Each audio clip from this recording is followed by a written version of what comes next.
Những tiếng ấy rồng cun rất à. Cái vui lên về thầy lâu à. Nga cái trôi tiêm lâu à.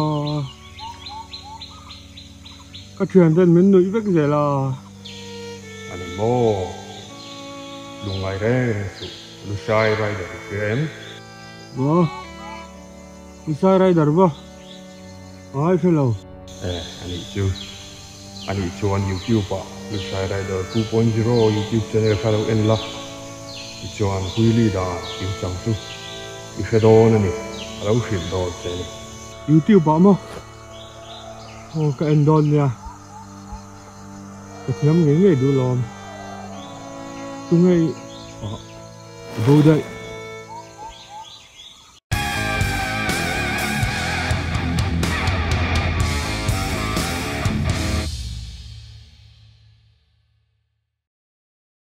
Here to te in Zavain chỉ bài cái book viết cái chữ Lucia Rider 2.0 YouTube channel là cái lâu lom lệ em chịu ni nghe cái intro khá ăn cái tiếng khá cái tí dạo dạo đó này cái tiếng khá hồ về lẽ mà sẽ right ngon rồi trò thì han thì xuống video này nó xoay được khá intro này xoay được lại hay description video tập video title kan mong hian ma choi zoi mo ukwili pop dan mo tlan purpur dan lamang loin tinge ma choi dan dik ma choi zeu dan dik kha kan ka thiam ang in karon soi dona ke ma thiam dan angin mo professional dang thiam dan khan khelo mai thaya ka thiam ang in karon soi dona ni tun hi hemi huili chungchanga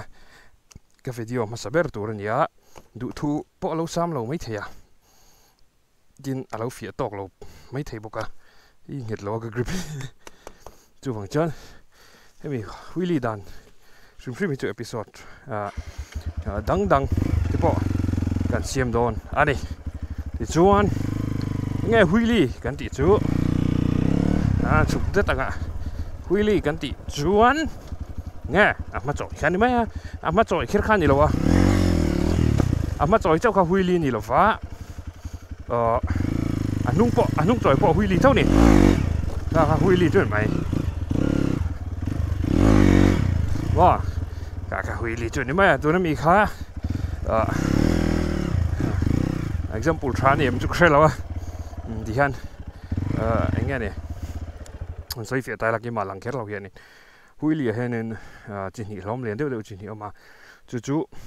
power Willy mà power Willy cái thì chú e-bike chắc na sim na mo e-bike engine chắc na ina tia i-rev vaka ama rong kang mai kha in rin lo am ji chu class kan thla fu la tia kan ti thut khan a kang pop thin kha tummi alovin ka kha power wheel nia tin 600 1000 cc a pejonin second third gear ate po an power wheel pop te an ri deu khan amalam kha kang mai thina ni power wheel chu balance te also ma han tan pur theni ti chon adot le chu clutch up wheelie and the clutch mangin clutch te suspension kan compressor chon pop thin ta ni ka kha clutch up wheelie nia chu wang chuan tuna kan zir tur chu clutch up hui li a chan chu power hui li tur chuan kan bike te hi achak tok lova hi tin hui li don reng reng in tlem muang de uleka tlan phot je langai ni ke mani bike anga chuan second te third gear te chuan kan hui li ve thai chi lawani kan bike power in atlin meu lawa chu wang chuan khalai kha chu kan soi fi azoi ni power hui li le clutch up hui li ne tu chuan clutch up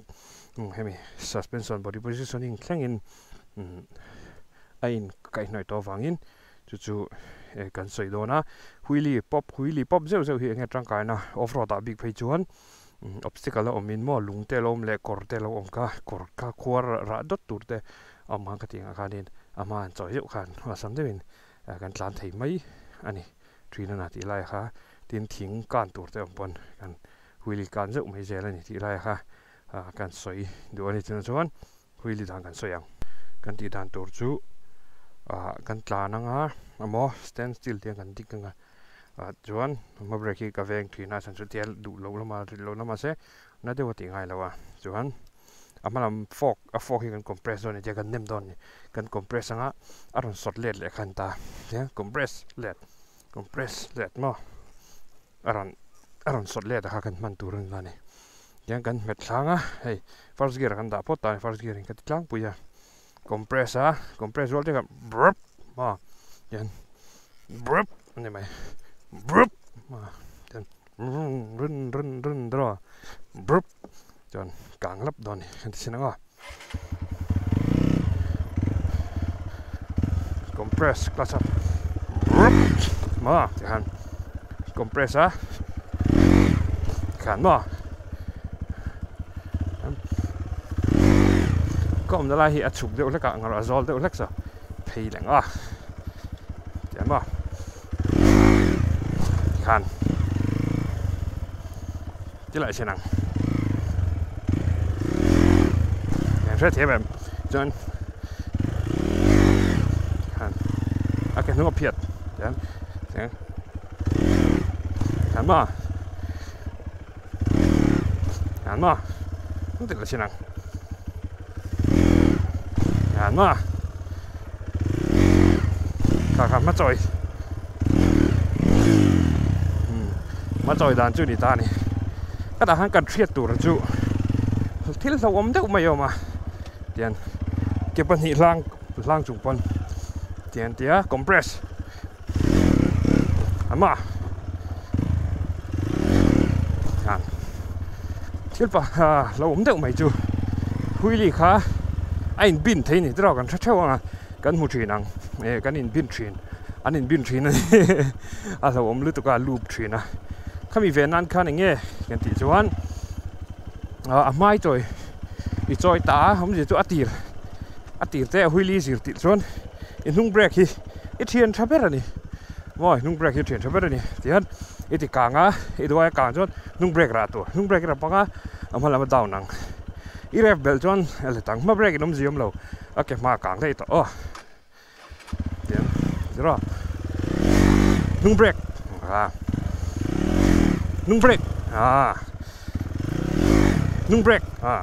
kha izir top tu ran top mai ni this example in chiang dem karan la tilang anga nung brake event ne cover the rear brake stop mai ni yan no rear brake mo duaya kang sang dong thiet chon cover liang ti khan tun tro chu kal ko ka ti pa mai ni episode 1 hi chu a khu kan na tur ne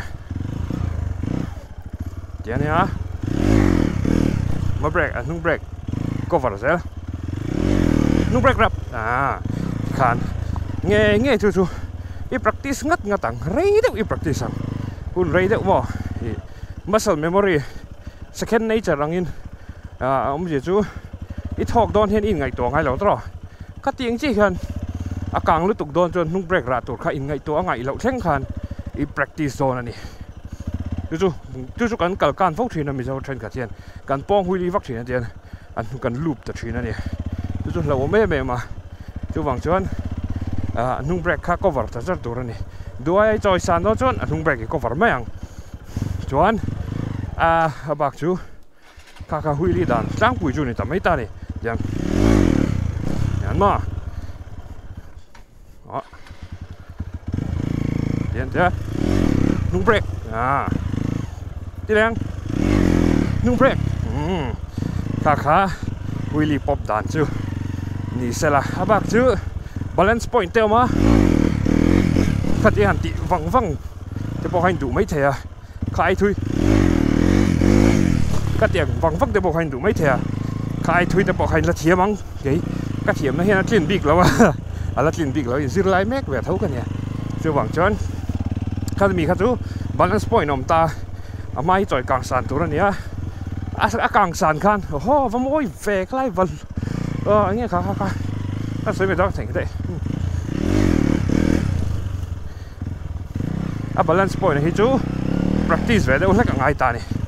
balance point thành tổ hiện mà thì lại khá cần soi phốt ta thì cho anh tụi nó có soi rong khá third person viewing các đồng tiền lăng đô này camera kan camera các thấy chân kan xiêm đô này cái lại zol rem trang lại đi zong lấy là thôi lại hiếm à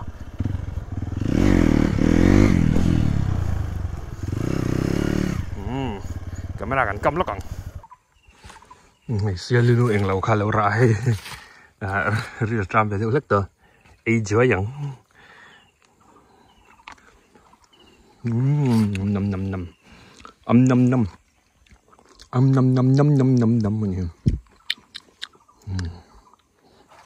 là cũng rất là rạn nhưng vắt là thum vắt là mình mình bạn nó sẽ bao con alien về nghe thì khan tụi nó có còn soi hậu quảng khá là hiện nay căn tỷ lăng thuốc đó nè cameraman này lâu cho nó bồi thla cả chốn cái helmet chung các camera cái đằng ngay xia helmet cái khum đó là mình lâu chiếm đó nè nó sẽ được cái tí đó là tin chắc đều hui đi này chong là lâu lâu tụi ngay là tụi nó căn tỷ lăng chiếm ông gì chú thì anh kể hi nung break hi Arab brand tụi mình mà đuôi cái sáng á break cái đuôi cái sáng chọn tiền đẹp dậu tụi này tàn thui chọn nó sẽ khá chụp gần đất leng đâu run dia đuôi sáng nó chọn nung break khá anh hi cái sợi gì chứ mà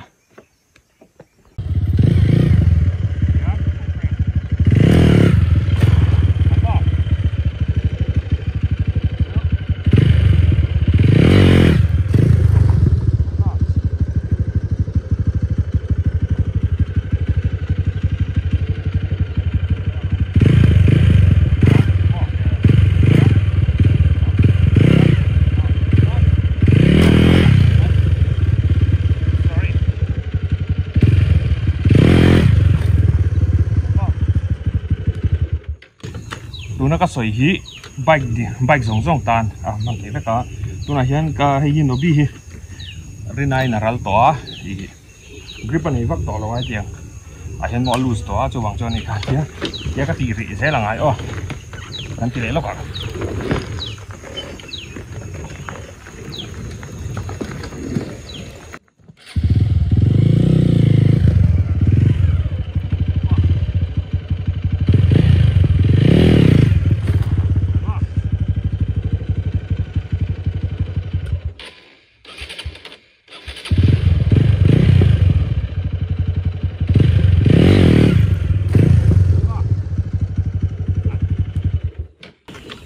càng sáng lúc đó cho anh hung breaking cà phê anh dễ là này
khan ta ke ma thiam than che chu kan thiam vak bi lo pur khatin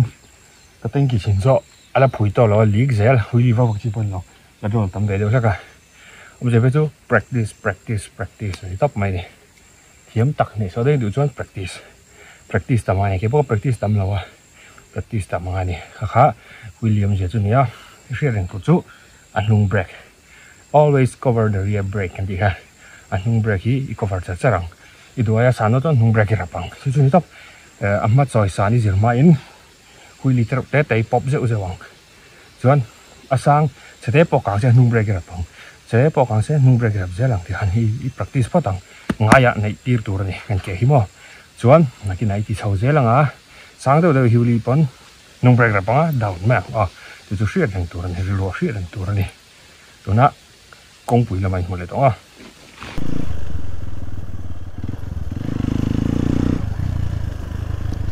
cái sợi đủ bạc hạt chú con chầu eo mà con chầu đều eo em mà phi là về làแต่บอกเรา practice อยู่ว่าแค่มาchầu eo chầu lúc tục xíเรา practice แค่มินเอาสำเร็จทีนะเราเท่าไหร่มาเสนุ่งเบรกก็ว่าเราจ่ายเสียจวนสุดท้ายที่เราตัวเราสั่นเราเนี่ยผมจะดู safety first helmet อินคุมังfull face ไปเราปน practice นะจวนสเตลเตลเองมั้งprotection ใครในฟิล์มโดนนี่จวนอินแก่อินกุดอินเวงอ่ะอินในอย่างงั้นอินบ่ riding suit กิมข้างไอ้เขียวเราเนี่ย slow หุยลี่จู power หุยลี่ในหนังเราว่า power หุยลี่จูล้างปุ่นกันเทียมอีหลานจากไล่คานอีใบกินจักอีใบกินจอจวนหันเรียบเดี๋ยวป๊อบหลับมาขากลางไม่โดนนะจวนนังมา angular momentum ค่ะนังมาspeed balance ค่ะไอ้ balance เขาไม่โดนนะอีหลานปอดปอดเหโดนนะนี่บ่มาเราจูตัวนั้นมีอย่าง control หุยลี่ clutch หุยลี่ก็จูbalance เตะทีมงานมานี่ balance point เตะส่วนงานเก็บบอกกันทีมเราเสียก็เสียคอมเมนต์นายเห็นอีวันทีมเราพอมินติมาอะไรอินโซยดิเจี๊ยนี่ก็ทีมเราเนี่ยหุยลี่มั่งก็ทีมเราตัวเตะหันป๊อบเซลเลยตัวเตะหันหลานเซลขันแม่ก็ทีมช่วยพอทีมป้าไงกันนี่เรามาเซอร์ request ตั้มมาอย่าจูฝั่งจวนก็ทีมมังงั้นก็รอนที่แฟร์ทริมมันนี่ก็สายมาฝั่งเจ้ารีวอร์ดแต่อินดูซองที่กระตานอันหวังว่าก็ตีแฟร์ตัวแรงพอนี่ที่ก็เฟร์ตฝั่งเห็นก็รอนที่นี่ request น่าต่ำตัวไว้ที่หางเก็บพวกกันซีร์โชว์เซลังอ่ะก็ทีมโชว์เซลังอ่ะ balance point ก็ทีมผู้นำไปจนที่หางก็ทีมมังงั้นก็รอนเชร์เซลโลนเจ้านี่บ่เดี๋ยวกันซีร์กลางโดนนี่เก็บพวกวิลลี่กันซีร์นี่ทีมมาที่มีเราง่ายหรือว่าตั้งไงไปหนีขับเต้กันนะปะเทียมตะเวียวแต่มีหลงไงกันเทียมเมียเราเนี่ยกระเทียมเมียเราเนี่ยก็แล้วอย่างที่กระเทียมก็ที่สุดเอาว่ากระจอยเทสเทียบไม่เจ้านี่ที่ไล่หากระสวยดูนี่จวนกระสวยค่ะไปบ่อยแม่ก็ดูอย่างเงี้ยเนี่ยนุ่งเบรกค่ะมานุ่งเบรกบอลค่ะกลางสร้างตัวก็นุ่งแล้วมาอินบินโดนไอเสียจวนนุ่งเบรกอีกไม่ยังรัดจุดเราข้าหิมะมาเราจูกันเหล่าถอนตัวต้องกันรับจุดลังปุยไอ้กองเฉาเอวเฮียนอัดค่ะก็แกนุ่งกริปเชตอลุตัวก็มาหันว่า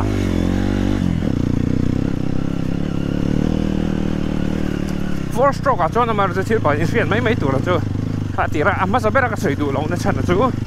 นุ่งเบรกราคาอินไงทางที่กันแล้ววะ four stroke ไอ้เจ้า engine brake ที่ช้าที่อินป๊อปaccelerator ริบลิปะ throttle ริบลิปะกลางป๊อปaccelerator ริฉาคาน throttle ริฉาคานมั่วengine brake อินมาที่ติดนิยมเล็กชื่อนะมาให้เราจูค่ะหิมตกเราเนี่ย balance point เปลี่ยนแล้วมานุ่งแล้วมาไอ้การหุ่นอาคารนี่throttle ถ้าถ่ายงังมาละไอ้เล็กตบโดนเท่านี้จูบางจวนนุ่งเบรกค่ะก็วัดจะเจอตัวนุ่งเบรกค่ะอินเวนัทมันจะเจอตัวอันนี้ที่แรกค่ะไอ้ยาก็ใช่นี่ก็มันลำฟอกก็เขาแล้วตกเสียงง่ายๆก็ไง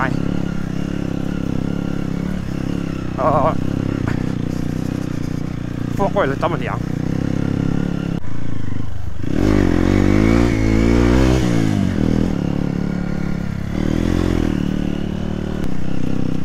หุยเทียมตัก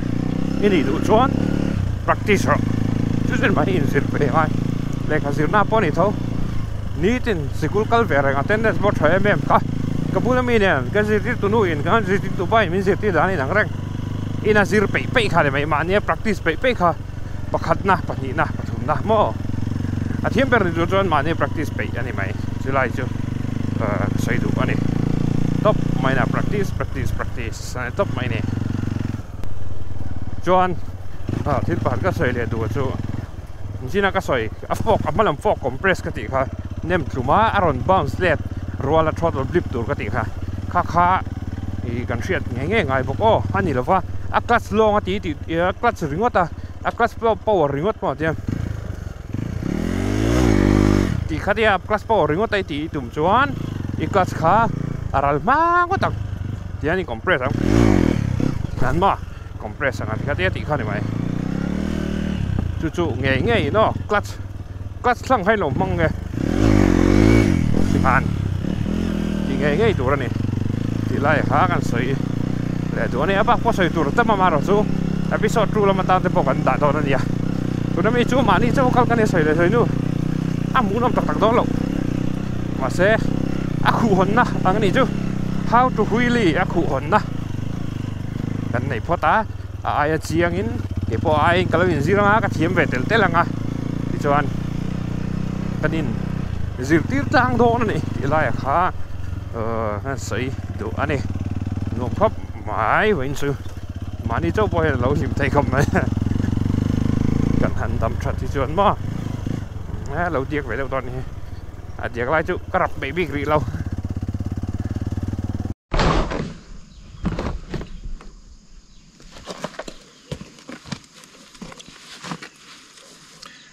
ti khan video chu du tok do ni la golden hour ania golden hour lai hian in tiam keima hmel lang hian a ending kan siam ve hrim ange ti khan kha tutorial ang ka thiam ang in karon soya akim lawa episode 1 a khu hon na chaw la niak soyang deu